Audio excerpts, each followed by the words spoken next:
ஆகினால எனக்கு அருமையான தேவனுடைய பிள்ளைகளே, கர்த்தர் இன்றைக்கு நமக்கு வாக்கு கொடுத்தார். போன வாரமே சொன்னாரு, நிச்சயமாகவே உன்னை நான் என்ன செய்வேன், தப்பு வைப்பேன்.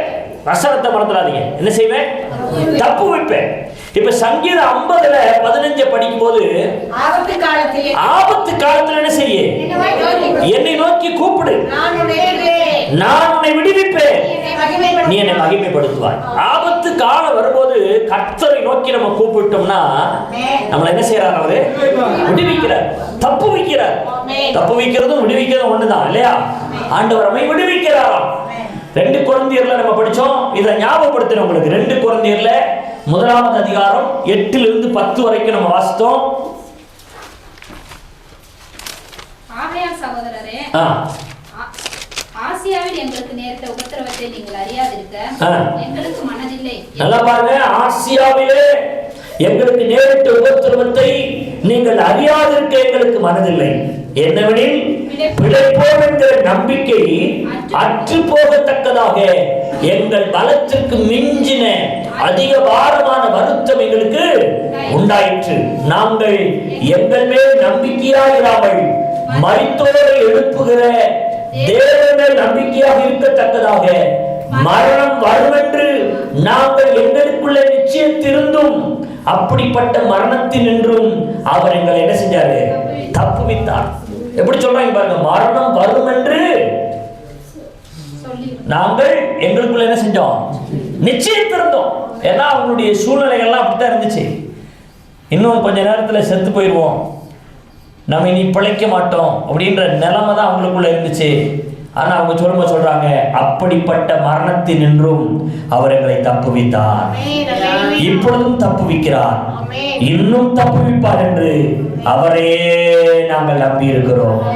ஆக நம்முடைய நம்பிக்கை நம்ம அல்ல, நமது மீது அல்ல, வேறொருவர் மீது அல்ல, நம்மை உண்டாக்கின தெய்வத்தின் மேல நம்முடைய நம்பிக்கை இருக்கும் போது, நம்மை அழைத்தவரின் மேல நம்முடைய நம்பிக்கை இருக்கும் பொழுது, அவர் நம்மை தப்புவிக்கிற தெய்வமாக இருக்கிறார், அவர் நம்மை விடுவிக்கிற தெய்வமாக இருக்கிறார்.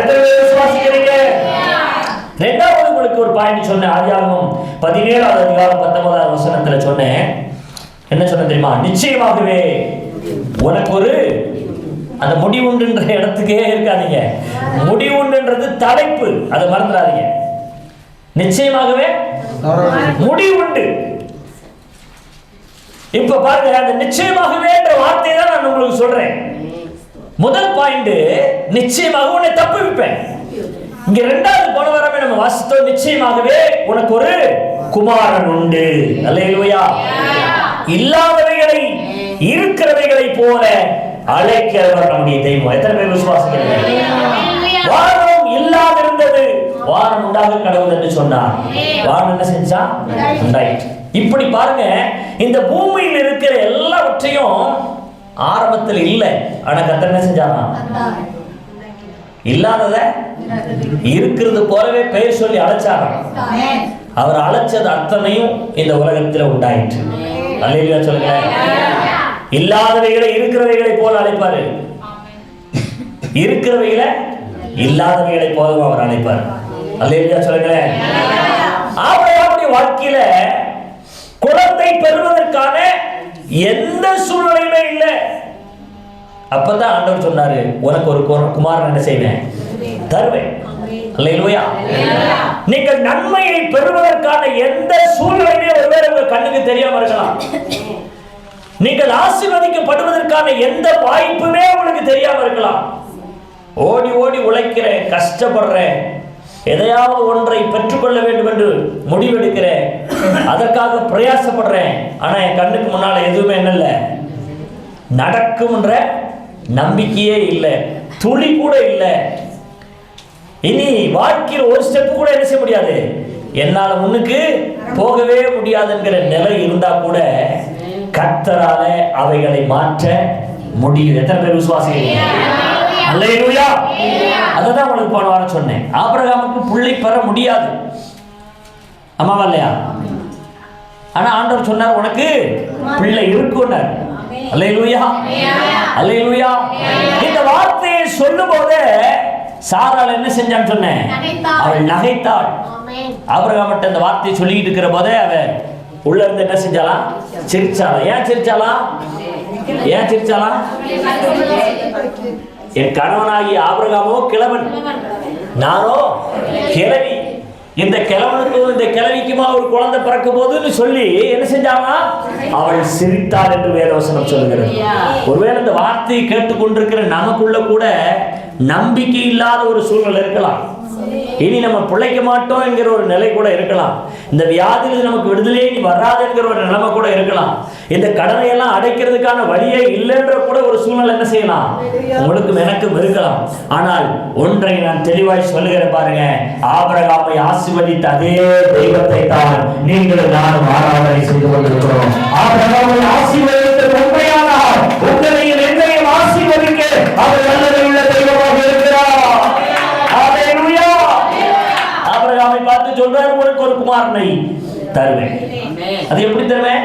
நிச்சயமாகவே தருவேன். அல்லேலூயா. தன்னை விட ஒரு பெரியவர் இல்லாததுனால அவர் மேலேயே அவர் என்ன செஞ்சாராம்?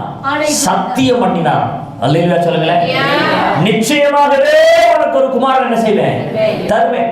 ஆதியாகமம் 18:10 நம்ம படிக்கும் போது இந்த வார்த்தையை கேட்ட சாராள் என்ன செஞ்சாலாம்? சிரித்தாள் அப்படின்னு வேதத்துல வாசிக்கிறோம். ஆகையால் சாராள் தன் உள்ளத்தில் என்ன செஞ்சாலாம்? நகைத்து. எப்படி சொல்ல பாருங்க, நான் கிழவியும் என் ஆண்டவர் முதிர் வயது உள்ளவருமாய் இருக்கிறாரு. ஆமா, பின்பு எனக்கு போய் ஒரு குழந்தை பிறக்குமா? இன்பம் உண்டாயிருக்குமா?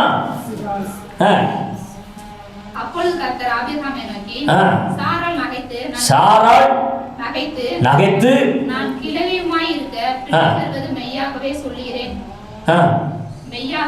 மெய்யோ என்று சொல்லுவேனே. கர்த்தரால் ஆகாத நான் கிழவியாய் இருக்க பிள்ளை பெறுவது மெய்யோ என்று சொல்வானேன். கர்த்தரால் ஆகாத காரியம் உண்டோ? உற்பவ காலத்திட்டத்தில் உன்னிடத்திற்கு திரும்ப வருவேன், அப்பொழுது சாராளுக்கு ஒரு குமாரன் இருப்பார் என்றார். அல்லேலூயா. சத்தமா சொல்லுங்க அல்லேலூயா. ஏன்னா ஆண்டவரால கூடாத காரியம் ஒன்றும் இல்லை. எதை நினைச்சு நீங்க கவலையோடு இந்த இடத்துக்கு வந்தீங்களோ அந்த கவலையெல்லாம் ஆண்டவத்தை இறக்கி வச்சிருங்க.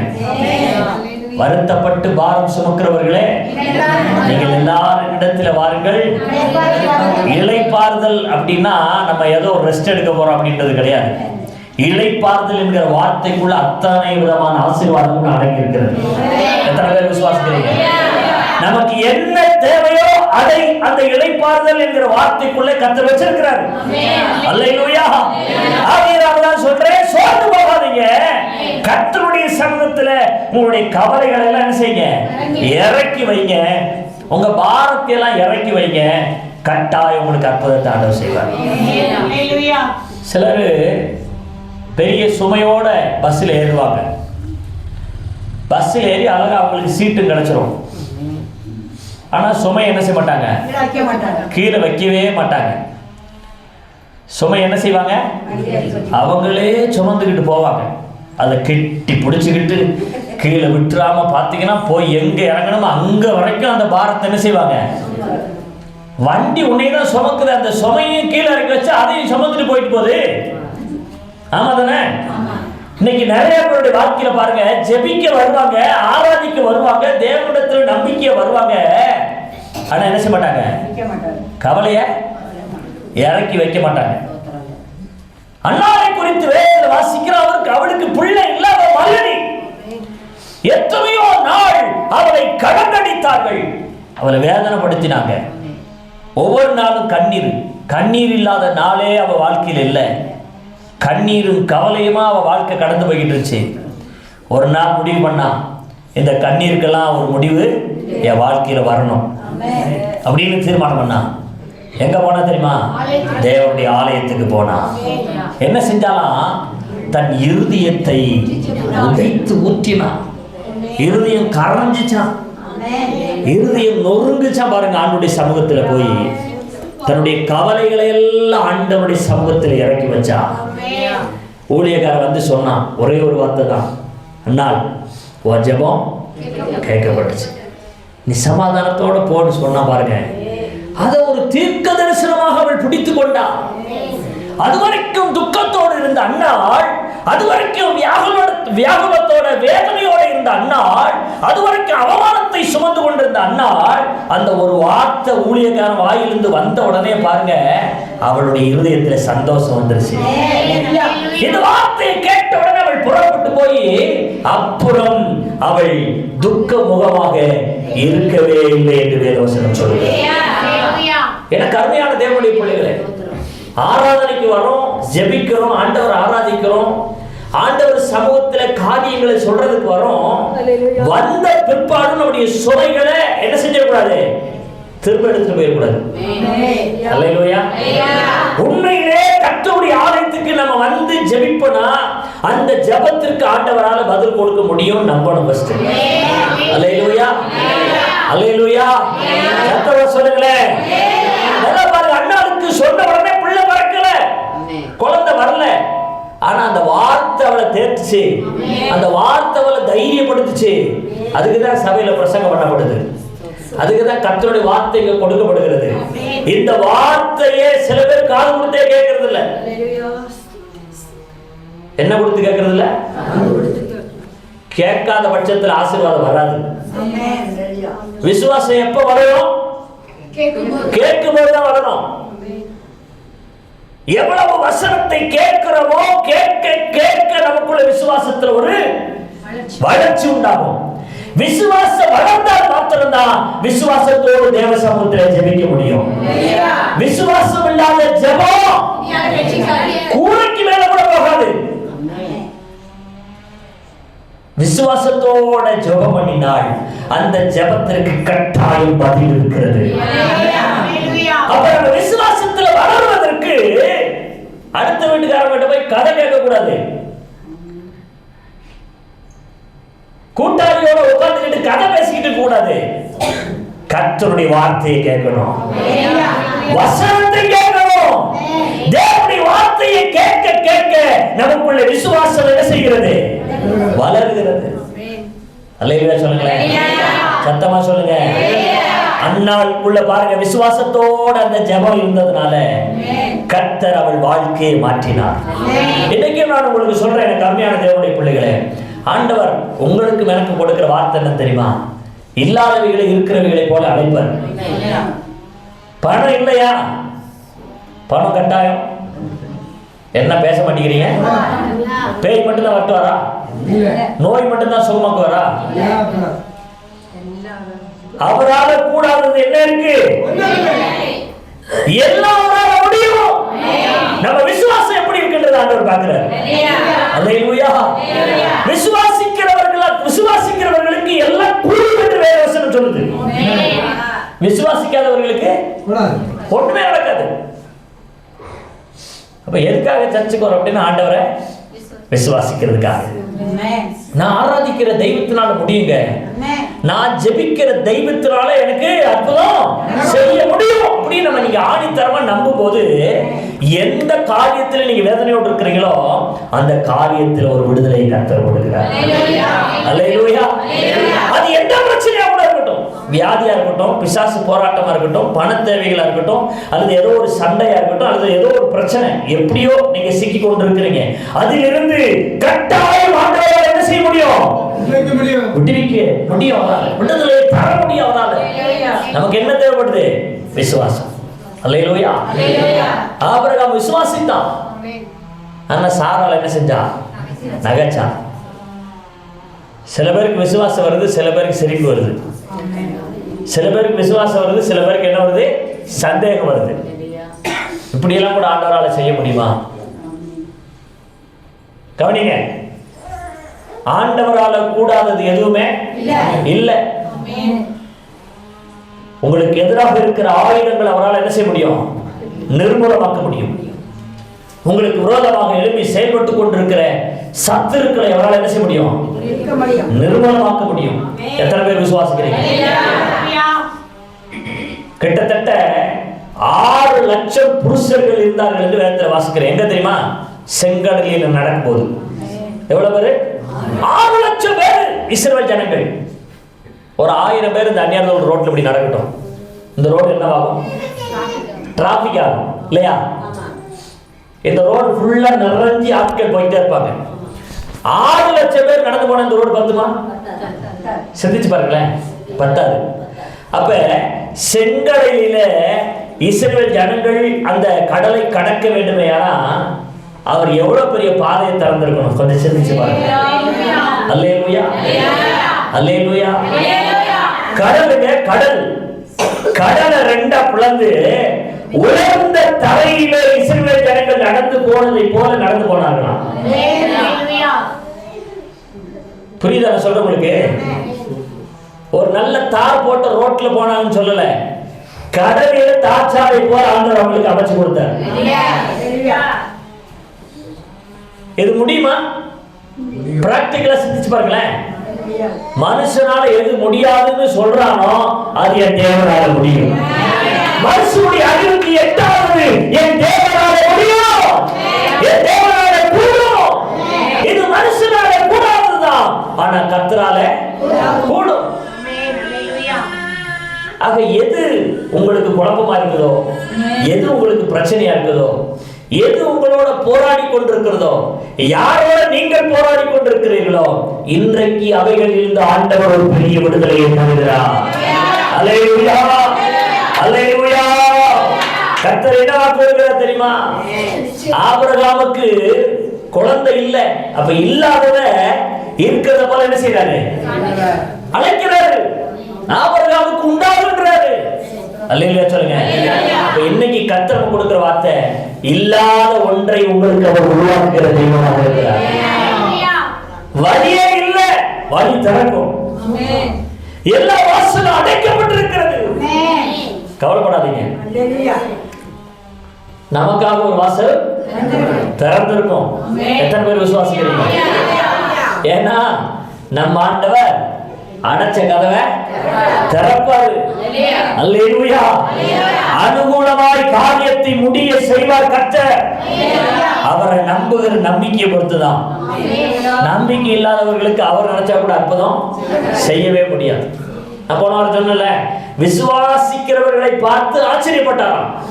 இஸ்ரவேலர்களிலே இப்படிப்பட்ட ஒரு விசுவாசத்தை நான் பார்க்கவே இல்லை அப்படின்னு ஆச்சரியப்பட்டாராம். என்ன சொல்லி, எதனால் அப்படி சொன்னாரு? 2 இடத்துல ஆச்சரியப்பட்டதாக இடத்துல வாசிக்கிறோம். ஒன்னு கானானிய ஸ்திரீ, இன்னொன்னு 100க்கு அதிபதி. இந்த 2 பேர் என்ன சொன்னாங்க? அந்த கானானிய ஸ்திரீ என்ன தெரியுமா சொன்னா? அவ ஆண்டவர்கிட்ட ஜெபம் பண்றா, விடாம முயற்சி பண்ணி ஜெபம் பண்றா. அப்ப ஆண்டவர் சொல்றாரு, பிள்ளைகளுக்கு வச்சிருக்கிற அப்பத்தை நாய்க்குட்டிகளுக்கு போடுவது எப்படி? எவ்வளவு கேவலமா பேசுறாரு பாருங்க. நான் பிள்ளைகளுக்காக வச்சிருக்கிற இந்த அப்பத்தை உனக்கு தர முடியாது. அப்ப அவ சொல்றா, உண்மைதான் ஆண்டவரே. பிள்ளைகள் எஜமானர்கள் மேஜையில உட்கார்ந்து சாப்பிடுவாங்கல்ல, அவங்க சாப்பிடும் போது சில துணிக்கைகள் கீழே விழுகும்ல, அத நாய்க்குட்டிகள் தின்னுமேன்னு சொன்ன உடனே அவர் அப்படியே ஆச்சரியப்பட்டார். அந்த விசுவாசத்தை பார்த்தப்பா, இஸ்ரவேலர்களுக்குள்ள கூட இப்படிப்பட்ட ஒரு விசுவாசத்தை நான் பார்க்கலையே. விசுவாசத்தின்படி ஆக கடவுள்னு சொன்னார்.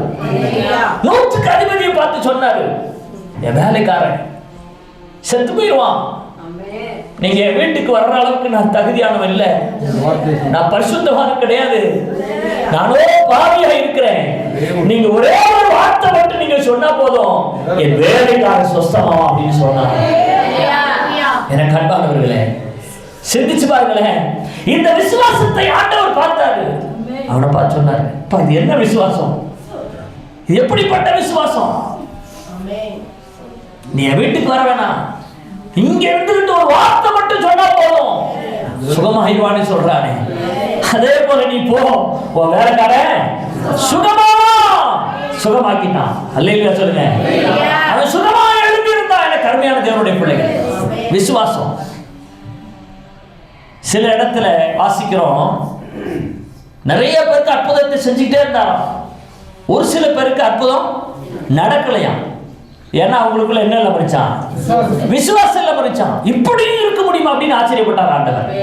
அப்படின்னா எனக்கு அருமையானவர்களே, இன்னைக்கு சபையில 100 பேர் இருக்கிறோம்னா 100 பேருக்கு அற்புதம் நடக்கலன்னா 100 பேரும் என்ன செய்யறது இல்ல, உண்மையா தேவனை விசுவாசிக்கிறது இல்ல.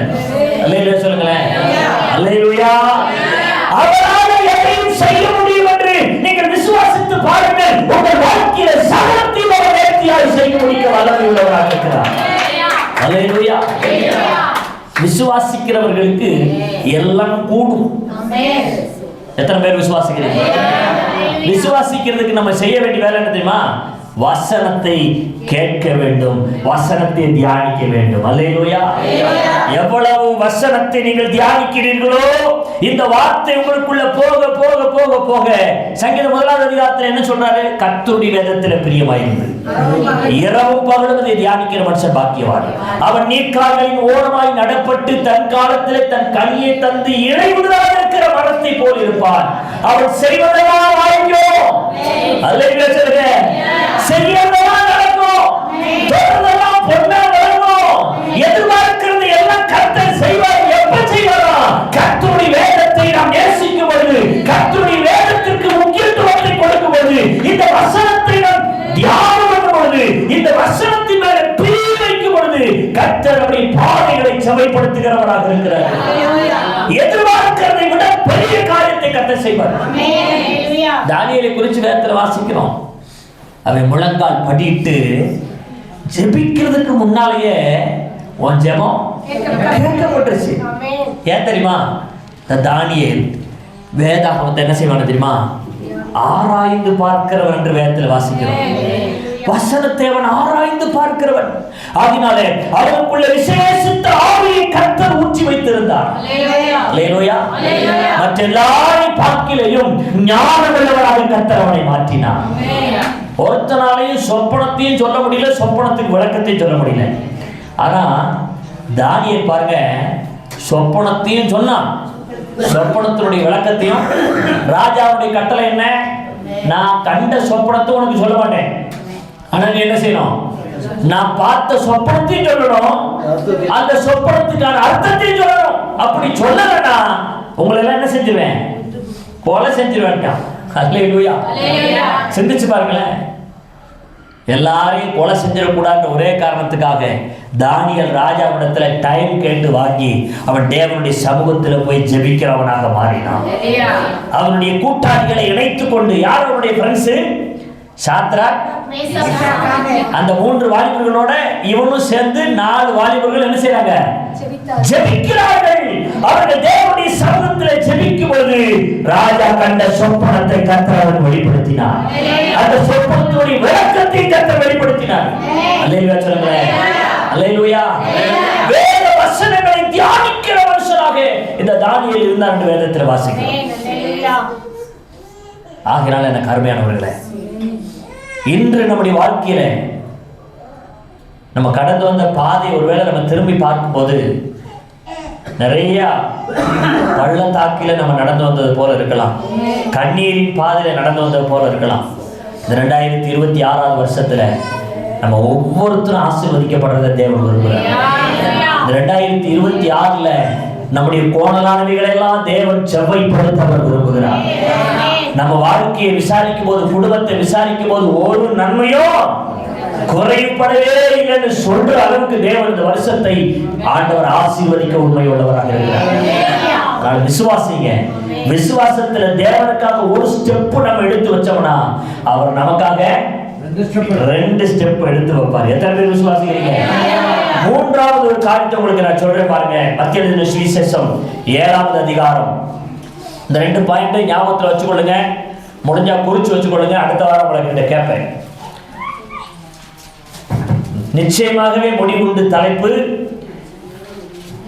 முதல் பாயிண்ட் நிச்சயமாகவே கர்த்தர் உன்னை தப்புவிப்பார். 2வது நிச்சயமாகவே உனக்கு ஒரு குமாரன் உண்டு. 3வது மத்திய எழுதின சுவிசேஷம் 7வது அதிகாரம் 11வது வசனத்தை எடுத்தவங்க வாசிக்க பார்க்கலாம். ஆகையால் பொல்லாதவர்களாகிய நீங்கள் உங்கள் பிள்ளைகளுக்கு நல்ல நல்ல ஈவுகளை கொடுக்க அறிந்திருக்கும் போது பரலோகத்தில் இருக்கிற உங்கள் பிதா நம்மளுக்கு வேண்டிக் கொள்கிறவர்களுக்கு நன்மையானவைகளை கொடுப்பா அது நிச்சயம் அல்லவா? கொடுப்பது அதிக நிச்சயம் அல்லவா? இப்ப 3வது பாயிண்ட் என்னது? என்னது அதான் கொடுக்கறதுன்னு என்னது? மேட்டரை விட்டுறீங்க பாத்தீங்களா? அதுல என்ன முக்கியமானது அதை விட்டுறாங்க. கொடுப்பாரு நிச்சயமாகவேன்றாரு சொல்றாங்க. ஆனா என்ன கொடுப்பாரு வசனம் எழுதி பாருங்க. மறுபடியும் படிங்க அந்த வசனத்தை. ஓடக்கூடாது, பொறுமையா படிக்கணும். ஆகையால் பொல்லாதவர்களாக்கி நீங்கள் உங்கள் பிள்ளைகளுக்கு நல்ல ஈவுகளை கொடுக்க அறிந்திருக்கும் போது பரலோகத்தில் இருக்கிற உங்கள் பிதா தமிழத்தில் வேண்டிக் கொள்ளுகிறவர்களுக்கு என்னத்தை இப்ப சொல்லுங்க எல்லாரும், என்னத்தை? நன்மையானதை உங்களுக்கு கொடுப்பார் அவர். மூணாவது பாயிண்ட், நிச்சயமாகவே நன்மையானவைகளை கொடுப்பார். அல்லேலூயா சொல்லுங்க. அல்லேலூயா. யாக்கோபு 1:17 வாசிக்கும் பொழுது எந்த ஒரு நன்மையும் பூரணமான வரமும் பரத்திலிருந்து உண்டாகி ஜோதிகளின் பிதாவிடத்திலிருந்து இறங்கி வருகிறது என்று வேதம் சொல்கிறது. எந்த ஒரு நன்மையும் கர்த்தர் பார்த்து நமக்கு அருளாவிட்டால் ஒருவர் நமக்கு நன்மை செய்ய முடியாது. பல நேரத்தில் நம்ம குழம்பிடுறோம். நமக்கு அவங்க நன்மை செய்யல, இவங்க நன்மை செய்யல, அப்படி செய்யல, இப்படி செய்யல, நமக்கு எதிர்பார்ப்பு உண்டு. ஆனா பல நேரத்தில் நம்ம மனுஷன் மேல நம்பிக்கை வைக்கிறதுனால, மனுஷனை எதிர்பார்க்கறதுனால நம்ம என்ன செஞ்சிடறோம்? உடைஞ்சு போயிடுறோம். ஏன்னா மனிதர்கள் நம்மளை என்ன செஞ்சாங்க? ஏமாற்றி விடுகிறார்கள். இதுதான் உலகம். இது மனிதர்களை சொல்லி குற்றம் ஒண்ணு இல்லை. நம்ம நம்பிக்கை யார் மேல இருக்கணுமா? கர்த்தர் மேல இருக்க வேண்டும். இங்க கர்த்தர் மேல விசுவாசத்தை வைக்கும் பொழுது அவர் தெளிவா சொன்னார் பாருங்க, உங்கள் பிள்ளைகளுக்கு எப்படி பொல்லாதவர்களாகிய நீங்கள் உங்கள் பிள்ளைகளுக்கு நல்ல ஈவுகள், அதாவது நீங்க நல்லது செய்யணும்னு நினைக்கிறீங்களே, நீங்கள் நானும் யாரா? நல்லவர்கள் இல்லை. நம்ம யாரு? பொல்லாதவர்கள், சுயநலவாதிகள், கர்வம் பிடித்தவர்கள், பெருமை பேசுகிறவர்கள். அதனாலதான் கர்த்தர் சொன்னாரு, நீங்களும் நானும் யாரா? ஒரு தடவை நெஞ்சு மேல கை வச்சு சொல்லுங்களேன், நான் யாரு? எல்லாரும் சொல்லுங்க, நான் யாரு? பொல்லாதவன். அம்மா தானே? என்ன சில பேர் சொல்ல மாட்டேங்கிறீங்க? ரொம்ப நல்லவங்களோ? உங்க மனசாட்சிக்கு தானே தெரியும் நம்ம யார் அப்படின்றது. உங்க மனசாட்சி ஒரு நிமிஷம் நீங்க கேட்டு பாருங்களேன், நான் யார் அப்படின்றது மனசாட்சி தெளிவா சொல்லிடும். நம்மளை பார்த்து தான் கர்த்தர் சொல்றாரு, பொல்லாதவர்களாகி நீங்கள் உங்கள் பிள்ளைகளுக்கு என்ன செய்ய நினைக்கிறீங்க? நல்லதை கொடுக்கணும்னு நினைக்கிறீங்க, நல்லதை செய்யணும்னு நினைக்கிறீங்க. அல்லேலூயா சொல்லுங்க. அல்லேலூயா. சத்தமா சொல்லுங்க. அல்லேலூயா. பொல்லாதவர்களாகி நம்மளே நம்ம பிள்ளைகளுக்கு நல்லதை செய்யணும்னு நினைக்கும் போது பரமபிதா அவர் நமக்கு நன்மையானதை கொடுக்காம இருப்பாரா?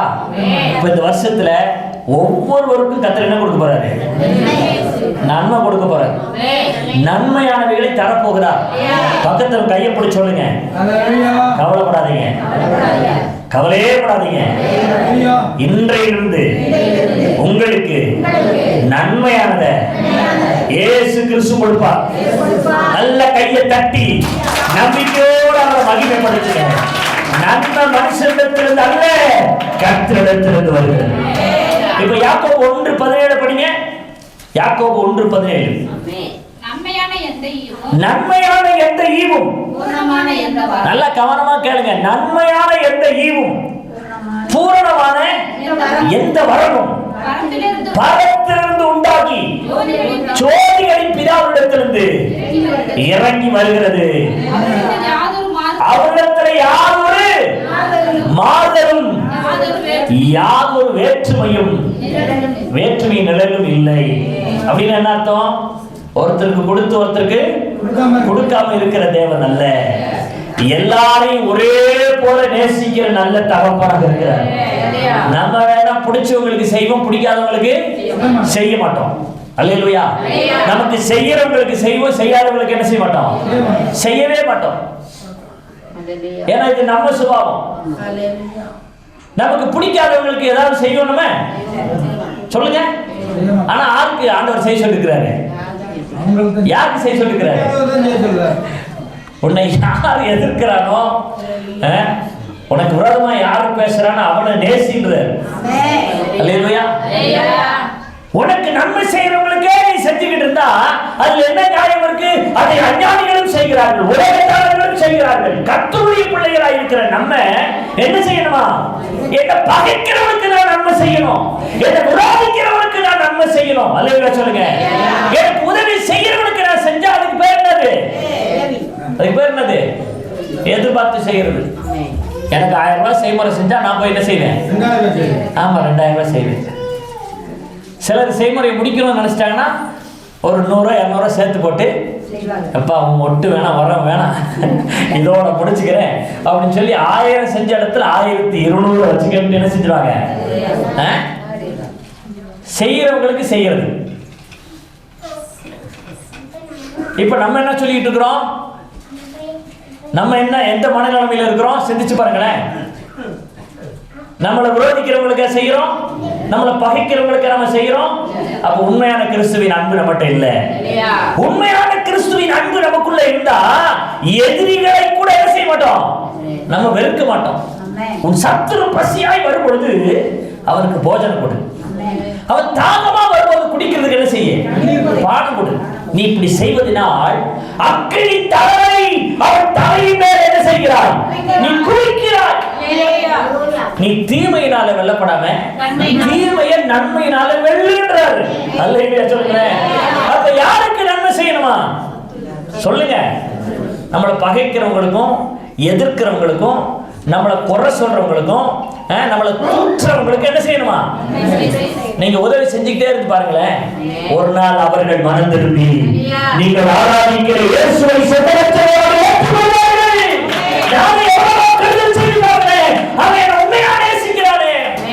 அல்லேலூயா. எவ்வளவோ குறை சொல்லி பார்க்கிறேன், அதை அவங்க பெருசுபடுத்துறதே இல்லை. என் மேல உண்மையான அன்பு செலுத்துறாங்களே அப்படின்னு அவங்க என்ன செஞ்சிருவாங்க சொல்லுங்க, கவனிங்க. அல்லேலூயா. சத்தமா சொல்லுங்க அல்லேலூயா. அல்லேலூயா. ஆவே கருணையான தேவனுடைய பிள்ளைகளே, இங்க ஆண்டவர் நமக்கு வாக்கு கொடுக்கிறார். என்ன வாக்கு கொடுக்கிறார் தெரியுமா? என்ன வச்சு வைக்காத. என்ன சொல்றாரு தெரியுமா ஆண்டவரே? நன்மையானவைகளை எப்படி கொடுப்பாரா? நிச்சயமாய் நன்மையானதை கொடுப்பாரா? எத்தனை பேருக்கு நன்மை வேணும்? நன்மைகளை செய்கிற ஒரே ஒரு தெய்வம் ஆண்டவராகிய இயேசு கிறிஸ்து மட்டும்தான். பெத்த தாய் தகப்பன் கூட நமக்கு நன்மைகளை சில நேரத்துல கெடுதலை செஞ்சு விட்டு போயிடுவாங்க. சரிங்களா? தொல்லை பண்ணிக்கிட்டு பக்கத்திலே அரிச்சுக்கிட்டு இருக்கிறவங்களுக்கு பெற்றோர்கள் என்ன செஞ்சிருவாங்க? சில நன்மைகளை கூட்டி செஞ்சிருவாங்க. கொஞ்சம் தூரமா இருக்கிறவனுக்கு அல்லேலூயா சொல்லி சமாளிச்சுக்கலாம். ஆமா தானே? அதுக்காண்டி அவங்க மோசமானவன் சொல்லல. ஏன்னா அவங்களுடைய சூழ்நிலை அது. எப்படி? இதுதான் மனுஷம். ஆனா வேற என்ன சொல்லுது?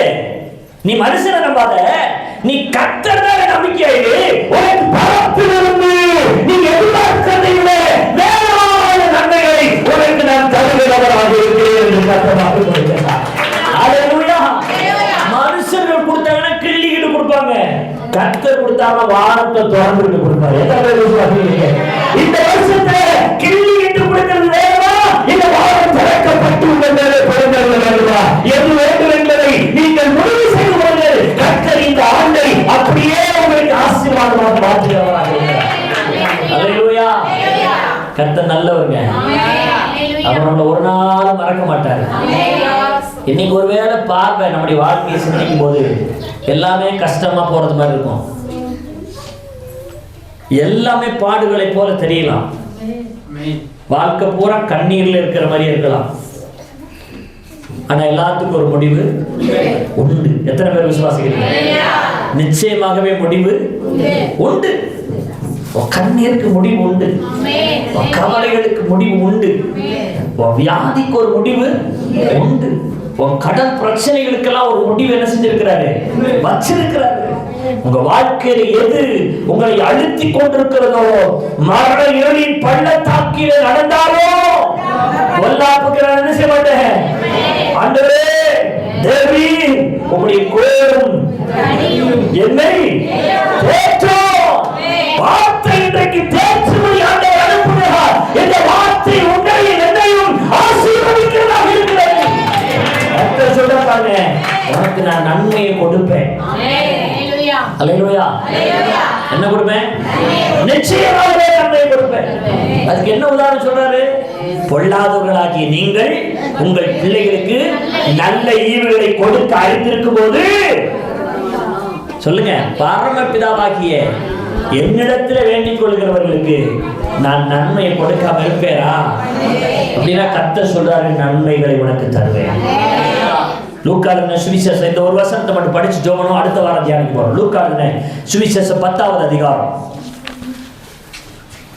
எடுத்துக்கொள்ளுங்க. 41வது வசனம். இயேசு அவருக்கு பிரயோஜனமாக, மார்த்தாளே மார்த்தாளே, நீ அநேக காரியங்களை குறித்து கவலைப்பட்டு கலங்குகிறாய். தேவையானது ஒன்றே. மரியாள் தன்னை விட்டு நல்ல பங்கை தெரிந்து கொண்டாள். வயசான காலத்தில் அவங்க டக்கு டக்குன்னு எடுத்து படிச்சிடுறாங்க. சில வாலிப பிள்ளைங்க, வாலிப சகோதரர்கள் எல்லாம் பைபிளை வச்சுட்டு அப்படியே என்ன செய்றீங்க, தூங்குறீங்களான்னு கூட எனக்கு சந்தேகம் இருக்கு. பைபிளை படிங்க தயவு செய்து. ஒருத்தவங்களே படிக்கணும்னு இருக்கா? பைபிள் மேல ஆர்வம் காட்டுன்னு இப்பத்தானே சொல்லிக்கிட்டு இருக்கிறேன். வசனத்தின் மேல ஆர்வமா இருக்கிறவங்கள தான் கர்த்தர் நோக்கி பார்க்கிறாராம். ஏசாயா 66:2 நீங்க வீட்டுல போய் படிங்க, குறிச்சு வச்சுட்டு. என்ன சொல்றாரு? என் வசனத்துக்கு நடுங்குகிறவனையே நோக்கி பார்ப்பேன்றார். அல்லேலூயா. வசனம் கர்த்தருடையது. இந்த வசனத்துக்கு நம்ம நடுங்கணும், இந்த வசனத்துக்கு பயப்படணும். வசனத்துக்கு முக்கியத்துவத்தை கொடுக்கும் போது கர்த்தர் அதை நோக்கி பார்க்கிறாரா? இங்க என்ன சொல்றது? இயேசு அவளுக்கு பிரதியுத்தரமாக, மார்த்தாளே மார்த்தாளே, நீ அநேக காரியங்களை குறித்து என்ன செய்ற? நீ கவலைப்பட்டு கலங்குகிறாய். தேவையானது ஒன்றே. மரியாள் தன்னை விட்டு எடுபடாதே நல்ல பங்கை தெரிந்து கொண்டார். அந்த நல்ல பங்கு யாரு? கர்த்தராகிய இயேசு கிறிஸ்து. நீங்க பணம் வேணும், பொருள் வேணும், பதவி வேணும், ஆசீர்வாதங்கள் எல்லாம் வேணும். யார் வேணாம்? கர்த்தர் வேணும். சிலர் சுகத்துக்காக மட்டும் ஆலயத்துக்கு வருவாங்க, தேவைகளுக்காக மட்டும் ஆண்டவரை தேடுவாங்க. அல்லேலூயா. வருவாங்க, ஜெபம் பண்ணுவோம், அற்புதம் நடக்கும், சர்ச்சை விட்டு என்ன செஞ்சுருவாங்க? போயிடுவாங்க. வருவாங்க, ஜெபம் பண்ணுவோம், பிசாசிலிருந்து விடுதலை தந்துடுவாரு. வருவாங்க, ஜெபம் பண்ணுவோம், நோயிலிருந்து விடுதலை தந்துடுவாரு. வருவாங்க, ஜெபம் பண்ணுவோம், கடன் பிரச்சனையிலிருந்து விடுதலை தந்துடுவாரு. இப்படி எத்தனையோ பேர் தேவைகளுக்காக மட்டுமே ஆலயத்துக்கு என்ன செய்றாங்க? அல்லேலூயா சொல்லுங்க. யார் போற? இந்த மார்த்தாளை போற. மரியாள் அப்படி அல்ல. என்ன செஞ்சா? அவரை விட்டு நீங்காத நல்ல பங்காகி இயேசுவை பெற்றுக் கொண்டாள். எத்தனை பேர் இயேசுவை சொந்த ரட்சகராக இன்னைக்கு பெற்றுக் கொண்டிருக்கிறீங்க? ஆண்டவர் உண்மையிலே உங்கள் உள்ளத்துக்குள்ளே இருப்பாரே ஆனால் இந்த உலகம் நமக்கு பெருசா தெரியாது. யாருதான் நமக்கு பெருசா தெரியும்? கர்த்தர் மட்டும் தான் நமக்கு பெருசா தெரியும். அதனாலதான் அப்போஸ்தலர்கள் அத்தனையும் வித்து கொண்டு என்ன செஞ்சான்? சொல்லுங்க. பாதத்துல வச்சான். ஏன்னா அவனுக்கு என்ன இல்ல, எதுவுமே பெருசா தெரியவே இல்லை. யார் மட்டும் தான் பெருசா தெரிஞ்சு? கர்த்தர் மட்டும் தான் பெருசா தெரிஞ்சார். அல்லேலூயா. இன்னைக்கு 100 ரூபாய் நமக்கு பெருசா தெரியுது, கர்த்தர் பெருசா தெரிய மாட்டேங்கிறார்.